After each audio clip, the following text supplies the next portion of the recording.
Welcome to the next in our tutorial series about GIMP. In this next tutorial, we'll go over a quick way how to do a coloring of a sketch that you might scan in or you have received on the internet.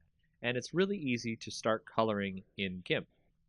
To start, we'll go ahead and have our sketch open, as you can see right here, and we will go ahead and add a new layer above that sketch. So we'll go ahead and make that a transparent layer. And we will also make sure that that layer is set to multiply instead of normal. Because if it is set to normal, you'll just draw the color over the sketch beneath that layer. But with multiply, it actually adds the color over the layer, but in a way so that the previous layer on the bottom shows through. So if you see right here, we've set our color to something that's a little bit more skin toned. Make sure to do that as well. Hit OK.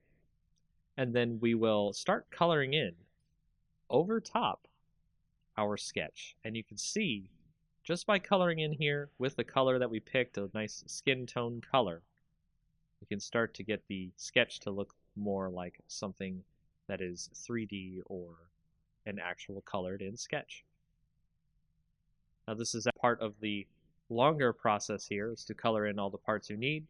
So I'm going to do just a really quick once over, so that way it doesn't take too long and you can see the effects, but also we're not too worried about it being too messy.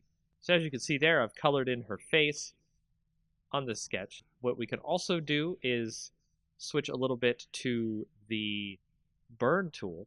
We'll switch to the dodge and burn tool, then we'll switch to burn down here at the bottom on the options, so that way we can put in some shadows in the image where we think where the shadows are.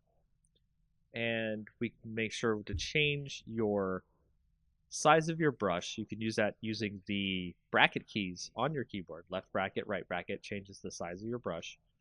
And we'll brush in some shadows here on the image, right where the shadows seem to be. If you have a sketch that has the shadows on it, it makes it easier for you to burn in some shadows. And every time you click and burn in the shadows, it will stack on top of each other, so it will make the shadows darker and darker as you continue burning. Now you can see that there are lines here that we can easily tell between the color and the shadows. So from there, we can do a little bit of smudging, and smudging allows us to mix the colors together so that way they are not just lines on the picture.